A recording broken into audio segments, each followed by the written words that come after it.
الف لام میم۔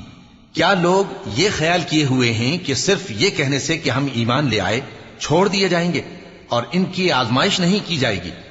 اور جو لوگ ان سے پہلے ہو چکے ہیں ہم نے ان کو بھی آزمایا تھا اور ان کو بھی آزمائیں گے، سو اللہ ان کو ضرور معلوم کرے گا جو اپنے ایمان میں سچے ہیں اور ان کو بھی جو جھوٹے ہیں۔ کیا وہ لوگ جو برے کام کرتے ہیں یہ سمجھے ہوئے ہیں کہ یہ ہمارے قابو سے نکل جائیں گے؟ جو فیصلہ یہ کرتے ہیں برا ہے۔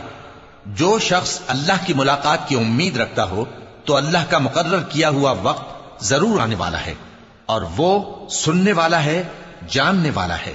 اور جو شخص محنت کرتا ہے تو اپنے ہی فائدے کے لیے محنت کرتا ہے، بے شک اللہ تو سارے جہان سے بے نیاز ہے۔ اور جو لوگ ایمان لائے اور نیک عمل کرتے رہے ہم ان کے گناہوں کو ان سے دور کر دیں گے اور ان کو ان کے اعمال کا بہت اچھا بدلہ دیں گے۔ اور ہم نے انسان کو اس کے ماں باپ کے ساتھ نیک سلوک کرنے کا حکم دیا ہے۔ اے مخاطب، اگر تیرے ماں باپ تجھے مجبور کریں کہ تو میرے ساتھ کسی کو شریک بنائے جس کی حقیقت کی تجھے واقفیت نہیں تو ان کا کہا نہ مانیو۔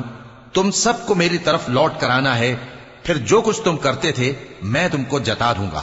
اور جو لوگ ایمان لائے اور نیک عمل کرتے رہے ان کو ہم نیک لوگوں میں داخل کریں گے۔